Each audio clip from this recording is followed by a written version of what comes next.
Hello, and welcome to another episode of Crizzy Books. I'm Crizzy, or Criz, but only my homeboys call me Chris. And today I'm going to be doing my best of 2023 top 10 books I read last year.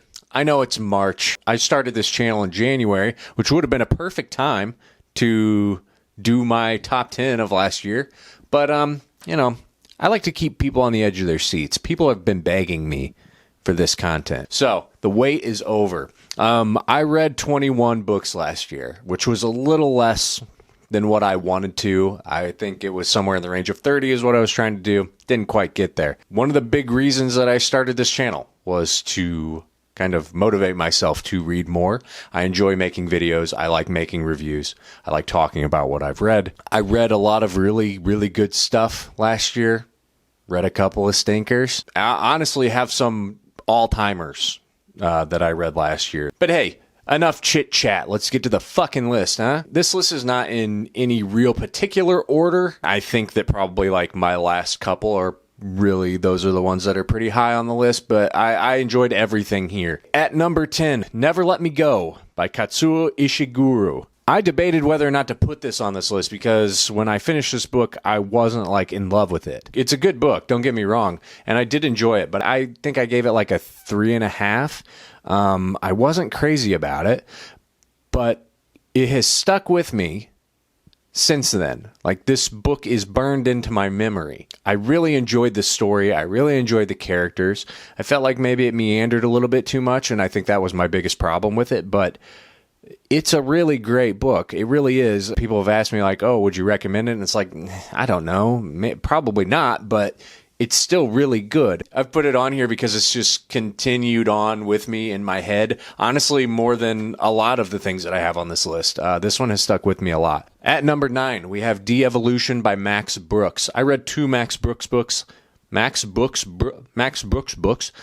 year. This and World War Z. I liked this one more. World War Z was also pretty good, but I think I enjoyed this one more. I'm a Bigfoot head. I like Sasquatch, and there's not enough Sasquatch books out there.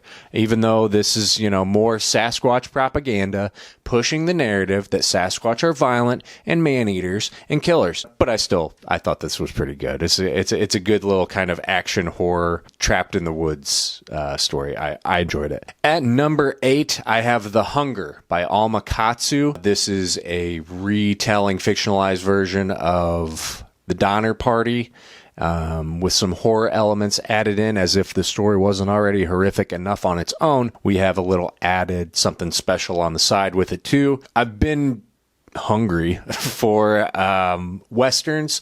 I like the Western genre, and I just feel like I haven't read enough of them, but then also it doesn't really feel like there's a ton of Westerns to choose from, especially ones that are kind of more up my alley. This one was, and I really liked it a lot. So if you're into the story of the Donner Party, but you want it to be a little maybe freakier, I would check out The Hunger. At number 7, we have Open Water by Caleb Azuma Nelson. This was hands down the most beautifully written book that I read all year. And also just a very realistic story about 2 people falling in love. It was fantastic. I've got nothing bad to say about it. Really great book. Gorgeous. At number 6, we have Wraiths of the Southern Land. This is another Western written by S. Craig Zahler. If you're familiar with the movie Bone Tomahawk, this guy wrote and directed that movie. He also wrote and directed Brawl in Cell Block 99, and Dragged Across Concrete. I'm a huge fan of his movies. When I found out that he wrote books and that his books are good and read like movies, I was all in. This was one of 2 of his books that I read last year, and I'm totally in love. I love this guy's writing. Fantastic. Not for the faint of heart at all. These books are absolutely brutal. If you've seen his movies, that's what the books are like, maybe worse. Yeah, they're gnarly. This was a really gnarly, violent Western story. I fucking love it. It's so good. Massively underrated. Number 5, we have Leviathan Wakes by James S.A. Corey. The Expanse #1. Massive, massive, massive fan of the TV show. Never read the books. I've been putting them off forever because obviously it's a big commitment. But I've read the first one, and I loved it. It's great. I need to read the rest. I'll get to them. It's quite an undertaking, and honestly, I need to just, get a spine and read these goddamn things. But I really liked it. Really great. At number 4, we have Kafka on the Shore by Haruki Murakami. I've read a couple other Murakami books. Some would say that a majority of his books are the same, and you wouldn't be totally wrong about that. I've enjoyed him up to this point, but this is by far my favorite one of his that I've read. I really enjoyed this a lot. A talking cat in a book is an automatic 5-star for me, so yeah. But I loved this. I thought it was really good, really well written. I'm going to continue reading Murakami. I really like him. At number 3, we have The Bell Jar by Sylvia Plath. This was one that when I started it, I was like, God damn it. I have fallen into the classic literature hole again, where I'm reading this book that is so well regarded and it is boring the shit out of me. It's not bad. I just don't see where it's going. And then it takes a turn, and this is fantastic. This is one of the best classic lit books I've read in my life so far. I really, really liked it, especially given like the time and the subject matter. It's depressing and sad and fantastic, and I loved it. At number 2, The Dark Tower by Stephen King. After about a decade, I have finally finished the Dark Tower series, and I'm really glad that I did.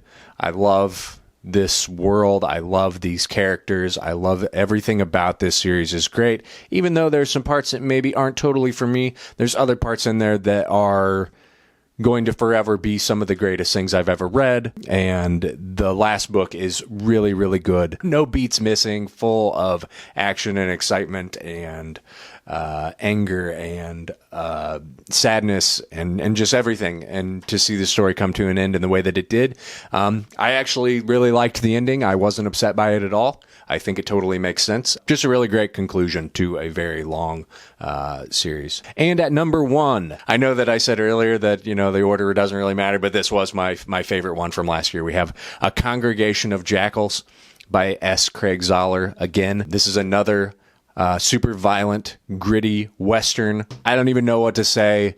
Just read it. It's fucking fantastic. I love this book. It's so good. It is so underrated. If you enjoy Westerns or violent books, stories of revenge, the getting the band back together, it's awesome. It's awesome. I can't say anything bad about it. S. Craig Zahler has other books that I'm intending to read here pretty soon, so I cannot wait to dive further into what he's got. There you have it.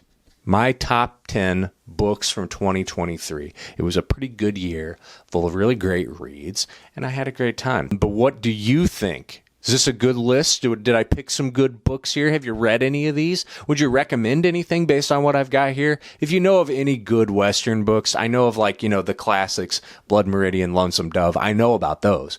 If you've got any kind of off of the beaten path ones, the old dusty trails, let me know. I'm always looking for a good Western to read. What were your top 10? Did any of these books, did you read any of these last year? Were they on your top 10s? Are they books that you love, books that you hate? Let me know. Sound off in the comments below. Leave a like. Be sure to subscribe. And as always, thank you for watching. Bye. Mwah.